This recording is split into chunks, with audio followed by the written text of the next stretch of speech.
and thanks for tuning in to Mirror Now. Welcome to another episode of Investor's Guide, where we help you understand all about saving, investing, and how to make your money work for you. And of course, you can get all your personal finance related questions directly answered by the experts. So whatever your question, send them in. You can email your questions to us on investorsguidemrn@gmail.com. You can call us on 022-2499-0546 or simply connect with us on Facebook or Twitter. All the details flashing on your screens.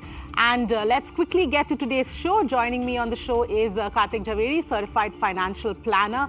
Kartik, thanks so much for joining us on Investor's Guide.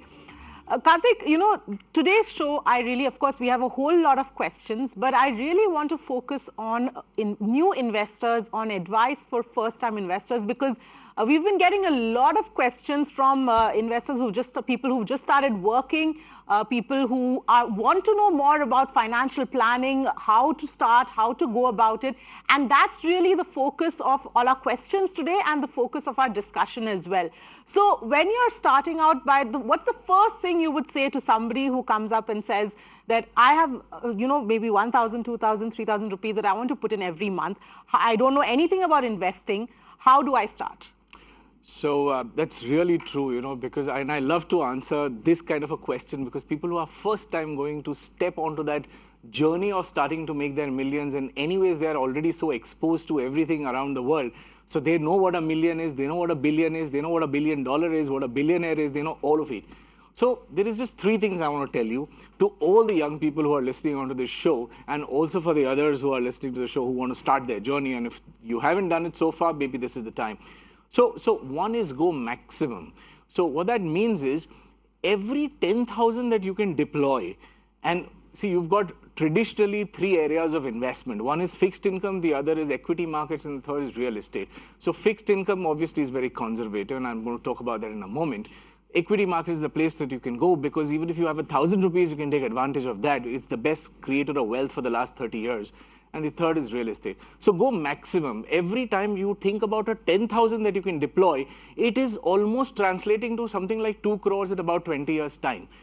Think about it. If you're 25, by the time you're 45, and if you have 2 crores behind you, think about how many options you have at that point of time in life. And this is just with a mere 10,000. Do the mathematics, whether you can do 20,000 or if you can do 2,000, whichever way it is. So go maximum. Try and do as much as you can. Two, do not be aggressive. Do not be conservative. Be super aggressive. Go to the equity market. Don't go PPF. Don't need to do provident funds. Don't need to do fixed deposits. Just go aggressive. And you go smart. If you want 5 things in life, make 5 separate buckets. Put a little bit of money into each bucket and start an investment plan for each little bucket that you have and for whatever you want to do. Absolutely. In fact, let's take the first query here coming in from Rishikesh Asadkar, who's 22 years old, says, I'm an engineer working in an IT firm. I have started investing in mutual funds, 5,000 rupees per month as SIP in the following funds: Axis Multicap Fund, L&T Midcap Fund, ICICI Pru Multicap Fund. Do I need to make any changes? I want to invest another 5,000 rupees per month. Which mutual funds should I invest in? And is it too early for me to invest directly in the share market? Kartik, again, a young investor here has a couple of funds in hand. We'll keep the share market question for a little later, because that's, again, a couple of questions that have come in about, youngsters wanting to start investing in the stock market, which perhaps may not be the right thing to do. But we'll get to that in a bit. First, your advice for Rishi. So the funds that he has, they are fine. There's no problem. And when you're starting off your investment journey, multi-cap is a great idea to go with, because what happens in a multi-cap fund, you have a few large blue chips, you've got a few mid-caps which have the potential to become large blue chips in future, and you have a few small caps as well. So the fund manager is quite nicely distributing your money across various categories of the stock market investment universe. So which is why, great idea. Now, you're already doing 3 funds. It's enough for you to just double it into the same 3 funds. Because even if you had 5 crores of investment, I would still say invest in about 4 to 5 funds. Every fund, please understand, has got 30 to 40 different stocks inside it. And then when you have 5 of them, you're going to have 5 into, say, 40 stocks, each 200 stocks. Even if you remove 50% for duplication, you're still with 100 stocks, and that's quite a large portfolio to have. So do not try and have a multiple number of funds in your portfolio, because over time it will get very, very difficult administratively to handle capital gains and all of that. Stay simple. You have 3 funds going, all 3 are great, no change required, double your investment. Whatever you're doing in this, just double it on that.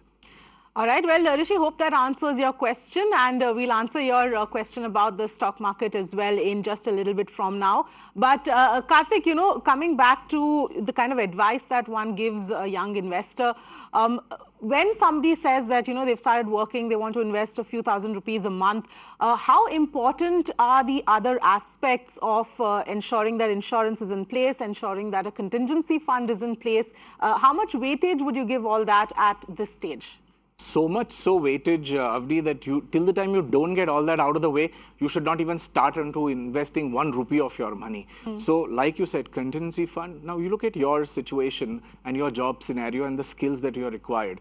Maybe you think you can get another job in 3 months' time, or maybe it's going to take you 6 months' time, or even a year for the kind of skills you have and the level at which you are to get a new job. So the amount of time that you think you're going to be out of a job, those many months of expenditure. So if you're, for example, spending 20,000 a month, and if you think you'll need 6 months to get a good job, so 20,000 into 6 is 1,20,000, should be your contingency fund, should be sitting in some fixed deposit or a liquid fund for you. A. Second, your health insurance. No matter what, your health insurance has to be in order, because think about it, if you get out of a job, you're in between jobs, and if you have hospitalization, you or your family members, your spouse, your children, that could wipe out literally everything that you've got before you. So health insurance, number 2, and number 3, life insurance. Till the time you do not have these 3 things in place, do not even start with 1 rupee of your investment into the stock market or fixed income market or even a fixed deposit. You have to get these 3 basics in order first, and then you start your investment journey. Right. So assuming that, so you would advise in that case that, say, the first few months of your, the amount that you can save in the first few months goes towards your insurance and goes towards your contingency fund, and then you start putting in that extra money into a mutual fund, perhaps? Yes, perhaps, So even if you did do a contingency fund, let's say you're living with your parents, you don't need to worry so much. Don't go mental over the whole idea. Start your journey. But while you do that, health insurance, number 1 priority. Even if you, for example, did not do contingency, did not do life insurance, out of the 3, to my mind, the most important is health insurance. Because if you've got your health, you are capable to earn whatever money you want whenever.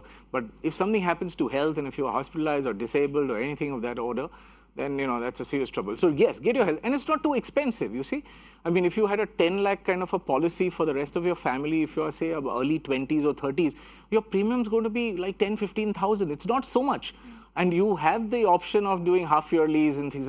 Mostly it is annual, but it's difficult to find a half yearly product. But just do that once, and you have to only pay that once in a year and get it out of the way, and then start your journey. Then maybe you start your investments. And if you don't want to start your life insurance, okay, suspend it for a year or so, but definitely do it before you take any loans. Right. And one more point of clarification, Kartik, in case you already have a Mediclaim policy from the company that you're working for, how important is it to have a separate one where you're not dependent on your employer? So in today's day and age, my experience is that everybody who's under the age of 30 wants to change their jobs literally every year.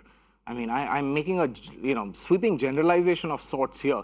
But if you fall into that space, then you need to have your private health insurance, because you see, you will get companies' medical benefits so long as you're an employee of that company.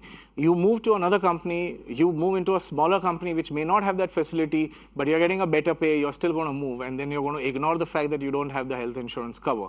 So judge this whole thing yourself. If you're working with a large MNC firm or a large banner, then you will have a great program. If you intend to stay in that company for the next 5 years, okay, you can be a little bit relaxed about the whole thing.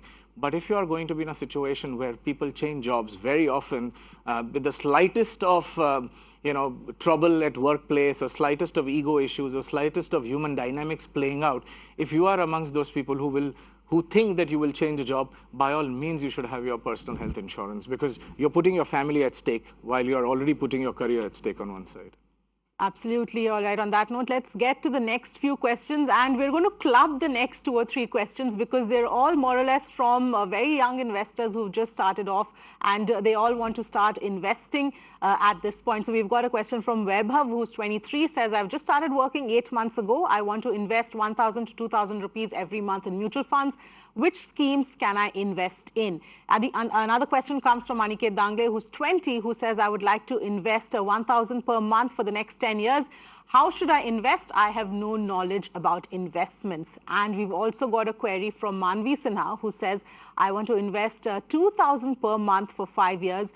Where should I invest my money? So, Kartik, all of them young investors, perhaps who've just started working, they probably, have enough 1,000 to 2,000 rupees to spare a month, which they want to start investing. And it's really heartening to know that at the age of 20, 21, 22, there are people who are looking and who have the focus and the maturity to say that this is important and I need to start doing this now. But what's your advice for them? So this is obviously very, very encouraging. And if you guys start investing journey right till the time by the time you're 20, 22 or 25, think about it. 1,000 rupee that you invest and you keep doing that for the next large part of your working career, by the age of 50, which is about 30 years down the line, your 1,000 rupee SIP will equal to 70 lakhs. Think about it. You see, so let me give you the mathematics first. I did a little bit of, quick numbers. So 1,000 rupees SIP, if you continue doing that for say 5 years, you'll accumulate 1 lakh rupees. You do it for 10 years, you accumulate about 3 lakhs. You do it for another, say 20 years, you'll end up with 15 lakhs of corpus. Continue doing that for 30 years and an astounding 70 lakhs from 1,000 rupee SIP. So do not think that 1,000 is a small amount. You can do a hell of a lot. A great amount of wealth creation can happen just by a mere 1,000 rupees. But start the journey. All right. Having said that, the best way to start journey is a mutual fund, because like all of you have been asking, if you don't have knowledge about where to invest, how to go about doing things, you earn money, you spend money. So every month, let a nice, good EMI, so-called EMI, which is called an SIP, let it go out of your bank account, direct debit, and go and buy a multi-cap fund. A multi-cap fund is a beautiful idea because it gives you the best of all the worlds. When you're starting off, you want to have a little bit of money in ABC, but instead of having separate investment products running, one product takes care of it for you. And that's why multi-cap fund is a pretty good idea to my mind. Start your SIP there. Continue it, make a systematic investment every month. But remember one thing, do not stop it. The stock market does not go in a linear fashion. It just does not go up like a rocket. So it goes up and down, but stay with it. You'll end up with a huge, huge packet at the end of 20, 25, 30 years. Absolutely, Kartik. And I want to, just take a moment here, and those numbers that you talked about, that really explains to investors the power of compounding, because that is something that is so important, and it's extremely important to understand where it can really get you. So if we can just get those graphics up on our screens for our viewers, in 5 years, 1,000 rupees every month at a 15%, assuming you're getting 15% returns on that 1,000 rupees. In 5 years, that will be 1 lakh. In 10 years, that will become 3 lakhs. In 15 years, 15 lakhs. And in 30 years, 70 lakhs. Those are the numbers. That's as much as you can accumulate with only 1,000 rupees a month for an extended period of time. So just imagine what can be accumulated if you increase that 1,000 rupees, because obviously as you grow, your income is going to increase. So obviously you can start putting in more money. Very so the power of compounding really kicks in as you grow, as you keep increasing the amount of money you set aside, Kartik. Absolutely. So therefore, don't think that, I need to have 20 lakhs to start my investment journey. 1,000 rupees is enough. In today's world, you can even do 500 rupee in SIP. You can even start with as low as that much. I mean, if you are in the hinterlands, as much as even 100 rupees. So don't think that 1,000 is too little, but start it. Because if you don't start it and you keep waiting to start with that, figure of 20 lakhs, maybe you'll lose about 20 years of your life and you'll realize you don't even have 20 lakhs behind you. But your 1,000 rupees itself will become like, boon boon se sagar bharta. It's going to be something like that. So small drops of your investment will make a huge ocean for yourself. All right. Then we've got a question from Aditya Kochakan, who's again 20. Says, I earn 20,000 rupees per month. Both my parents are working and financially secure. how much should I invest and where? Well, Kartik, Aditya here, he's quite lucky here. I know. Doesn't have to worry about his parents and has a good chunk to sort of perhaps put in. And this is the age where he can probably put in, I mean, without taking away from the enjoyment of having financial independence and starting to earn, but you can put away a good chunk of your money. Absolutely. When I started off my career many years ago, my salary was about 8,500, and from that I used to do a 4,500 SIP. So, you know, the answer to your question, Aditya, is invest 100%. If you have no other liability, no other expenses, do 100%. But as a general rule for everybody who's in that space, who's starting out, does not have so much of responsibility, there are parents to take care of you, you're pretty comfortable, you know, try and put away at least 40-50% of your money, because I'm assuming that you'll need some money for personal expenditure, have fun, you know, take an EMI if you want to, buy an iPhone if you feel like doing that, and so on and so forth. So don't compromise, but at the same time, don't sort of overspend where you are actually, you know, spending future earnings. So whatever you have, go ahead, enjoy your life, but try and do at least 40%. If you do 40%, you know, you'll end up in a very sweet spot in about 10 years' time, and all your friends will be in complete awe of what you've created in just 10 years' time. Right. And Kartik, you know, that's the other point. I mean, when one starts earning, you tend to feel, you know, obviously financial independence, you want to buy things and do things. But at the same time, you need to deal with that in a sort of a very balanced way and ensure that you don't overdo it and you don't sort of find yourself out of money at the end of every month. How do you ensure that you're not overspending, that you don't find yourself at the end of the month without any money, looking, you know, at hoping for your next paycheck soon? So that's a very pertinent situation, Avni. So what happens here is, you know, often when we spend, we don't realize that we need to save something, we need to invest something. So people tend to spend, and then they feel that, you know, when my expenditures get over, when my EMIs get over, I'll start the journey of investment. But it has to happen from day one, because only then can you manage all the loans. It's actually ironical. So therefore, maybe I'll give you a little bit of a rule of thumb, a guideline of sorts, if you like. So out of your money, minimum 20% has to get saved no matter what, which means you've got 80% to do whatever you want. Now, out of the 80% money that you will have, the maximum you're allowed is 50% for EMIs. Now, if you're going to borrow, let's say, especially for a house or for other luxuries or whatever you want, car loan, you know, bike loan or a phone loan or anything that you do, all your EMIs should not be exceeding 50% of your income, because then the remaining 30% is for your personal expenditure. So if you sort of break up your 100 rupees into, you know, 20, 30 and 50, so 20 rupees, number one priority, put an SIP, invest it. If you don't like the stock market, no problem. Go to the fixed deposit, do a recurring deposit, but put away 20% of your money. Very important. The remaining 30% is for expenditure, remaining 50% for your EMIs. And if the lesser EMIs you have some space in that EMI's 50% chunk, then go ahead and start another investment out of it. Because those things will help you to buy bigger things later on. If it's a one bedroom, you might be able to buy two. If it's a mid-sized car, you'll be able to buy a luxury car. All these things will happen, but the question is that you start putting away this 20% first. Right. And Kartik, of course, that's the other thing, that the importance of holding on to what you've invested in for a long period of time, and not sort of at the first, you know, want of you wanting something else or something to indulge in something, just removing all your money, removing your investments. That's something, again, that needs to be ensured that you don't end up doing that, and you keep your investments on for the long term until and unless there's an actual emergency. Absolutely. We've all learned this in school, right? As children, we learned rolling stone gathers no moss.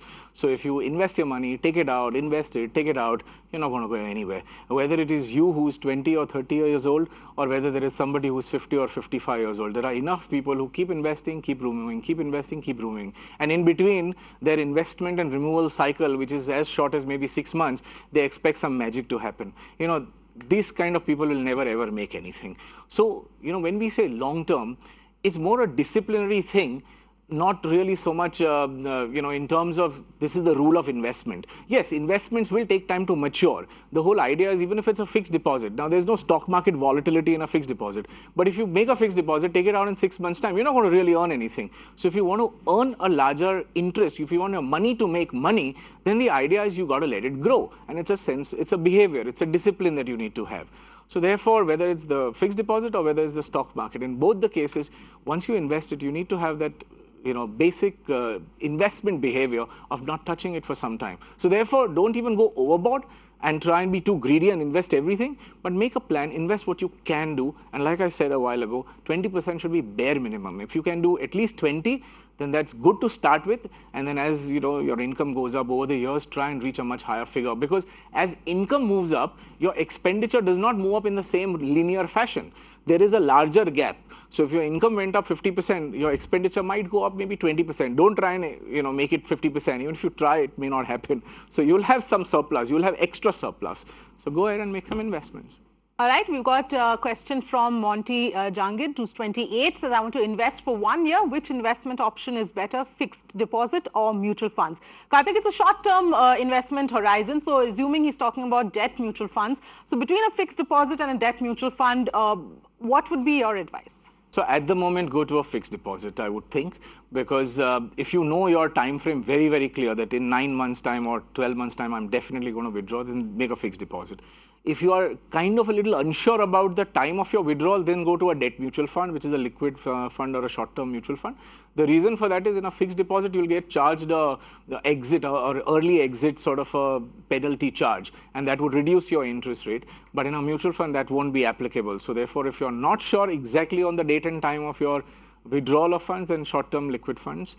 And if you're pretty sure that you're not going to touch it for 6 months or 9 months or 12 months, then do a fixed deposit. All right, we've got a question from Govind Raj, who says, how should I go about beginning my investment planning? Well, Govind, this entire episode perhaps has been answering all of your questions.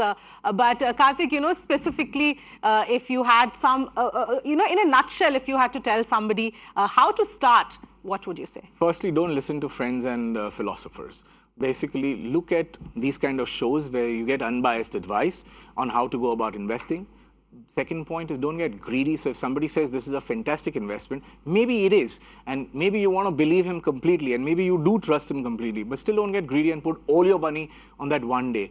Break your money into smaller parts and take your time to invest that money. You can keep the money in the savings account and keep investing every month, every week, whichever way you like. If you are working with a financial advisor, maybe they'll make a plan for you. So your 100 rupees will get deployed into maybe stock market, fixed deposits over a small period of time. But whenever you invest, break it up. Don't do everything on one stroke. Don't put all your money into one category, whether it is a fixed deposit or whether it's an equity. Spread it out. All right. Well, we've got a caller on the phone line, Mrs. Falero, who's calling us from Mumbai. Thank you so much for calling us. Go ahead. What is your question for Kartik? Actually, I have 12 grandchildren. I want them to invest in them. They've all started working, and I want them to invest. Right. So I myself don't know much, but listening to your talk now, I thought of investing, teaching them to invest. So I just wanted to a guideline. He says 1,000 or 2,000 into SIP. Yes. Now SIP, I didn't get the full meaning of SIP, and where do I put that? Where is this SIP available? Right. Well, Mrs. Falero, SIP simply means systematic investment plan, and it's a way to invest your money in mutual funds, essentially. So, the best idea I would suggest for yourself and your grandchildren is to, maybe watch this kind of a show, approach a financial planner, somebody like Kartik, who's there to help out and give advice on how to start investing, and that would probably help. But Kartik, anything you would like to add for Mrs. Falero? Yeah, so, a lot of times everyone is quite comfortable and used to the idea of a recurring deposit, because we've been doing that for decades, if not like a century, because banking has been around for a long time. So just the way every month you are putting in some money into the bank deposit, in the same fashion, when you make a monthly investment into a mutual fund, and mutual fund has given you a convenience concept called SIP. So which means if you did not have a situation where you had lump sum money and you wanted to invest in parts, you tell the company that I'm choosing this particular fund, this scheme, and I'm going to invest in small installments of 2,000 every month on a regular date. So every month on a regular date from your bank account, the money gets debited and your SIP account gets credited. And therefore you will buy some units, and that's how over a period of time, slowly, you're buying a little by little, brick by brick, you're buying the piece of the stock market. And as the shares of that particular fund grow in value, the NAV of your mutual fund will also grow. So like Avni said, you can approach a financial consultant, you can approach your bank. There are lots of people who can help you do that. You can even do it directly. There are lots of mutual funds. There are almost 40 companies registered in India. A lot of them are doing great. All the household names are in this business, whether it's HDFC or whether it's Tata's or Reliance or Birla, etc. So you've got all of them. You can even, if your grandchildren are comfortable doing online, you can even go to the website of these companies and initiate it online. It's really simple, a couple of buttons and you could be done, or you could simply approach an advisor and he could do it manually or electronically, whichever way you want. Right. All right, Mrs. Falero, hope that answers your question, and do write back to us or call us again if you have any further questions on that. And Kartik, we've got time for one quick question, perhaps, or probably a last word, because we've got this other question from Veeramani who says, I want to invest in the stock market. How do I approach the market and how can I get started as a beginner? A quick word on, youngsters investing directly in the stock market, perhaps not something that should be advised at this stage. So, very quickly, I'll also answer your question, Avni. When you're investing in the stock market, you have to know about what you're investing. So you need to do a little bit of research about balance sheet, profit and loss, hear about the company, do some study, do some research, understand where you're doing. But let's say you don't want to do any of that, okay? Then there are two things that you must do. One, you should not listen to any tips from anywhere, no matter what it is. And number two, you should buy a basic large cap company. Large cap means a blue chip kind of a company. Maybe, products that you're using every day around you. Just sit there from your morning to evening, think about the products that you're using for like last 20 years. Right. Things that you're using to brush your teeth, things that you're using to paint your house, things that you're using to wear clothes. I mean, these are companies that have been around for a very, very long time. So buy blue chips if you have to do it yourself. Buy one share, buy two shares if you really want to do that. And if you want to go smarter and go deeper, then start understanding and learning balance sheets, read profit and loss. Company that makes profit will make a lot of profit for you if you buy the shares of that company. Or you could simply invest in mutual funds as well. All right. Yes. On that note, Kartik, thank you so much for joining us with answering all of those questions and all of that advice. That's a wrap on this edition of Investor's Guide. But do keep writing to us, no matter how simple or how complicated your question is. We're sure to get it answered right here on Investor's Guide. Until next week, thanks for watching.